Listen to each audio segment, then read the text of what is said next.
प्रणाम करने में नाटक नहीं हो, अश्रद्धा नहीं हो, मत छूइए किसी के पैर यदि मन नहीं करता तो। और आप दिखावे के लिए किसी को प्रणाम करें तो इसमें पुण्य क्षीण होते हैं। और मैं एक बार नहीं 100 बार कहूँगा, प्रणाम करने से एक नवीन भाग्य का निर्माण होता है। आप जितना विनम्र भाव से झुक करके प्रणाम करोगे, प्रकृति उतना ही आशीर्वाद देगी। इतना बड़ा नहीं बनना कभी कि प्रणाम करने में लाज लगे। पुरुष लोग प्रणाम करें साष्टांग लेटकर, माताएं प्रणाम करें तो दोनों घुटने, दोनों कोहनी और माथा, 5 अंग जमीन से लगे।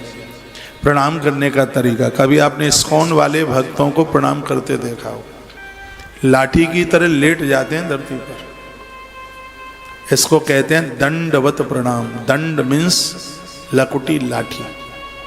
मैंने बहुत बार निवेदन किया कि लकुटी लाठी की उपमा इसलिए दी गई, लाठी गिर जाए तो अपने आप खड़ी हो नहीं सकती, दूसरा कोई खड़ा करे तो खड़ी होवे। भक्त भी भगवान या गुरु के चरणों में ऐसे लेटता है, अब गुरु या भगवान खड़ा करें तो ही खड़े हो पाएंगे, नहीं हमेशा के लिए गिर गए चरण। यह प्रणाम करने की बड़ी अद्भुत महिमा है। घर में कोई गुरुदेव आवे तो श्वेत वस्त्र पर लाल रोली के द्वारा उनके चरण उस वस्त्र पर छपवा कर फ्रेमिंग करके अपने घर में लगा लो। भरत जी ने कहा था मैं जिंदा बना रहूं, कोई उपाय? ठाकुर जी ने कहा हमारे चरण ले जाओ, चरण ले जाओ। तो चरण के रूप में ही वो चरण खड़ाऊंगा भगवान की वहीं प्रकट हो गई। और उनको अब देश बहुत बड़ा है, अब गुरुजी की इतनी तो खड़ाऊंगा सबको मिल नहीं सकती। ये तो खड़ाऊओं की बड़ी महिमा है, वो मिल जाए तो, लेकिन वह संभव नहीं हो सकती। चरण खड़ाऊ तो नहीं मिल सकती, लेकिन चरण खड़ाऊओं को पहनने वाले चरण जरूर मिल सकते हैं। उसे एक वस्त्र के ऊपर उसे छाप कर बड़ी श्रद्धा के द्वारा उसको घर में रखा जाए। बड़ी महिमा थी प्रणाम की, बहुत बड़ी महिमा। कोई बच्चा यहाँ एक दिन गा रहा था, मेरा तार हरि से जोड़े ऐसा कोई संत मिले, संत मिले भगवंत मिले, मेरा मन का तिमिर मिटा दे ऐसा कोई संत मिले, मेरा तार हरि से जोड़े ऐसा कोई संत मिले। इन गुरुओं की बड़ी महिमा। आग लगी आकाश में, झरझर गिरे अंगार, साधुन हो तो जगत में तो जर जातो संसार। यहाँ ये जितने भी महानुभाव बैठे हैं वो सब मेरी व्यासपीठ को मानने वाले भक्त बैठे हैं। ऐसा ना होता तो कमरे में सो रहे होते, यहाँ ना बैठते।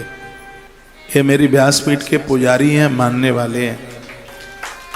बहुत लोग यहाँ दीक्षाधारी हैं जिन्होंने मुझसे दीक्षा ली है, लेकिन यहाँ ऐसे भी लोग यहाँ बैठे हैं मंत्र नहीं लिया है तो भी मंत्र लेने वालों से भी ज़्यादा वो हमें मानते हैं।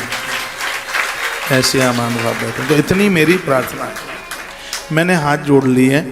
जब भी आपके नगर में कोई भी महात्मा कथा करने को आता है, भले आप एक दिन के लिए जाइए, उनका प्रवचन सुनने के लिए जाइए। हर साधु गुरु है, जैसे सीखने को मिला वो गुरु है। उन्हें प्रार्थना कीजिए, उन्हें कहिए एक बार आपके चरण हमारे आंगन में पड़ जाते तो आपकी बड़ी कृपा होती। 12 साल के बाद आने वाला कुंभ उसी क्षण तत्काल हमारे घर में प्रकट हो जाता है, जिन क्षणों में गुरुदेव के चरण हमारे घर में पड़ जाते। कभी कभी गुरुजी की ज्यादा फेरी लग जाए तो वैल्यू नहीं रहती, वो तो बेले हैं, आ ही जाते हैं।